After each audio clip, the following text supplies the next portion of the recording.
Hey, everyone. I am back. I got a new computer, yay. But my old microphone doesn't want to play.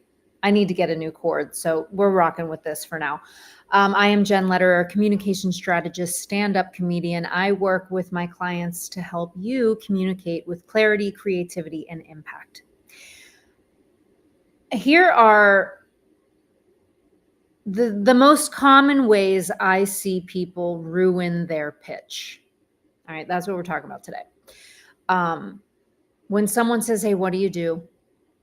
When you're in a networking setting, and I would even say when you are in a professional, like, hey, you are coming in to pitch someone on whether this is in a sales conversation or you're talking to investors or whatever. Your script is making you sound like a LinkedIn version of yourself. No offense. It's like ChatGPT'd at best, the words that you're choosing. They don't sound like you. And, you know, we naturally, what I just did, when you watch someone search for words, when you hear someone trip over their thoughts a little bit, that's normal, right? That is not seen as unprofessional. That is seen as authentic. That is a moment where people are like, okay, you're being real with me. Thank you for not being performative.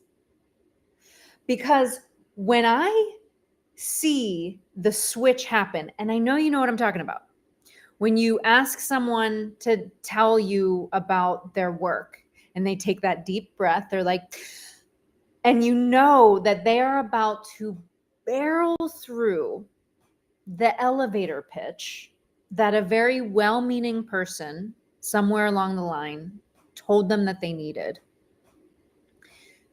You are not connected to what they're saying. They are not connected to what they're saying. Are there moments when you need the 30-second elevator pitch? Sure. Does anyone ever remember it? Listen, I barely know what I had for breakfast this morning.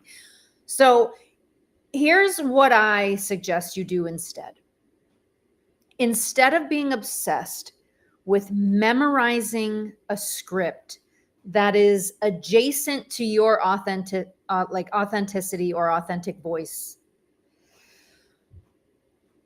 you want to switch the script, flip the script, if you will, with, I hate myself for just saying that, but whatever, let's keep it moving, with a framework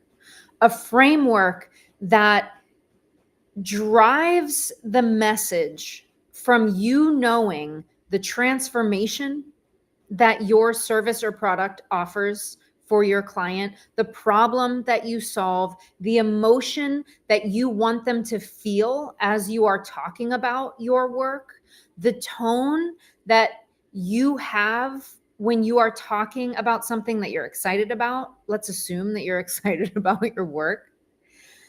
All of that is actually what people are feeling on a more subconscious level when their spidey senses, when our animal instincts are trying to figure out, can we trust the person in front of us?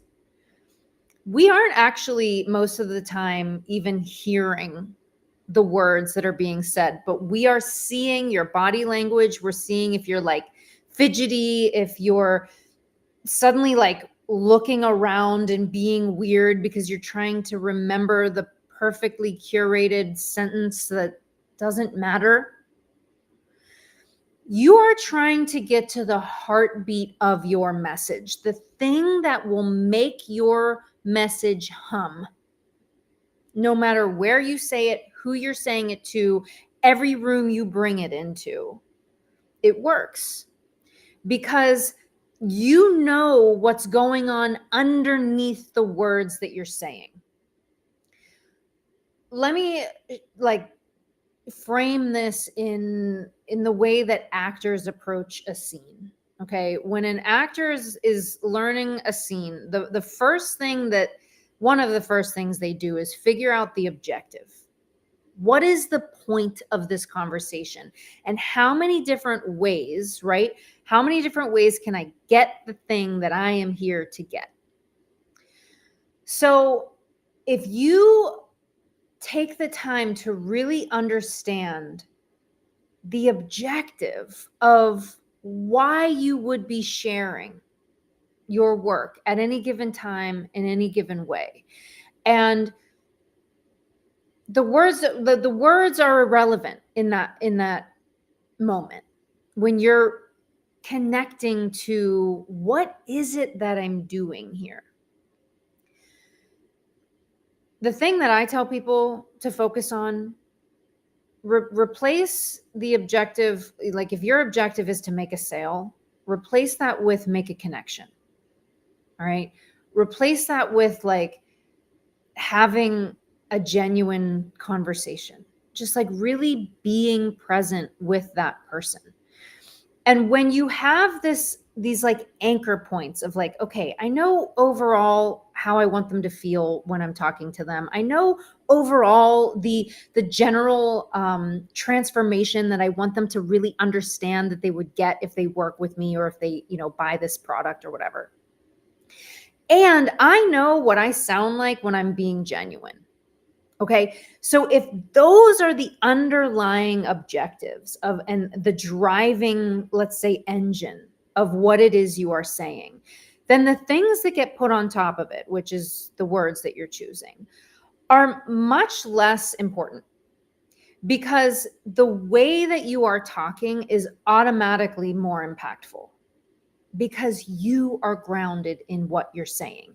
You aren't floating above the words, right? You aren't floating being like, okay, let me like remember this sentence that I curated with ChatGPT and like, I need to hit these 3 points.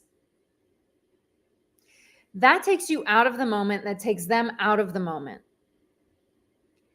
Get rid of the script and start focusing on the framework and the objectives that live underneath it. And, when I work with people, I make them, I interview my clients to almost the point of like nausea, right? Where they're like, I cannot talk about this anymore because we're flipping it and we're finding different perspectives. And what I'm doing in that moment is kind of purposely frying your brain so that you start just spitting out really short, like, here's what I do. Here's what's happening. Here's the bottom line, right? And it's like you get rid of all of the junk. You get rid of all of the things that you think are going to impress people and you get to the heart of it. And it's usually when people are like, oh God, Jen, here's what I do. Here's the point. Here's what I'm excited about. Here's what I would want people to really know when they're like frustrated. They're like, God, just here. I'm like, that is the heartbeat of what can be and should be present in every conversation. That thing that you're like, oh, if I could just get you to know this, just here. Right? When you're done, when you don't have the energy to care about saying it perfectly, but instead you get really clear, you get really focused, and you're like, this is what I need you to know. That is what can be heard. That is what can be felt. So like, I'm curious for those of you watching,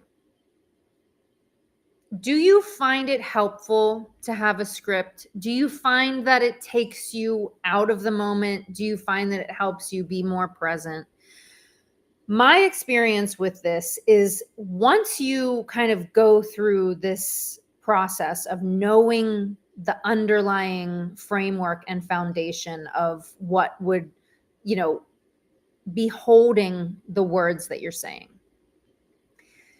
you may land on some turn of phrases that you say over and over again, that kind of that fit your vibe, that sound genuine. And a script can start to form, but it is so much different when you back into a script, when a script is revealed to you through you doing this work of like really knowing what it is you want to get across, the message, the feeling, the emotion, the transformation, your perspective. And then more than likely, you will have many versions of this script or elevator pitch or whatever that will be ever evolving, because you get to know yourself better every time you talk about your work. You get more and more clear in what you want to say based on who you are in front of, because your message should not be copy and pasted for every single person, assuming you want them to feel like you're talking with them, not at them. Like you're actually having a conversation that is authentic and living and breathing in this moment. So, am I like totally against an elevator pitch? No. But your process in how you find it really matters. Because the perfect words are never remembered, ever. But when you meet someone and you're just like, damn, they were fun.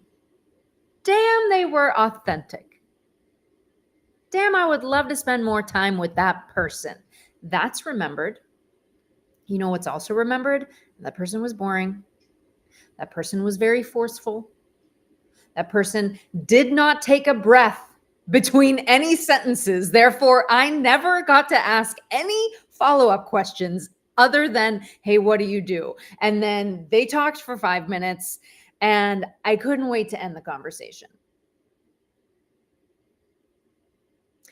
This is the heartbeat of what I do, is helping people understand the framework of what is underneath your messaging, a framework that can help you curate any communication that you need, whether it's leadership, speaking to your team, inspiring them, making sure that you are being clear, showing up online, creating social media content, creating how you walk people through your, framework within your work, right? Like, what is the actual system that you are bringing people through? How do you talk about that? How are you connecting with your clients along the way? Communication is everywhere. It's in your pitch. It's in your sales. It's in your visibility. It's in your leadership. But you cannot just have the perfect script for every one of those things and think that it's going to land as authentic, because it won't. It might be really pretty. It might be really shiny. It might sound really nice. But if it's not landing, if it's not memorable, who cares? I would love to know your take on this. Next week, I'm going to share another thing that ruins people's pitch before they even get to it. There's something that a lot of people do before they even get in to talking about themselves that takes you out from the jump. We'll get into that next week, but leave your thoughts in the comments. I would love to hear what you think.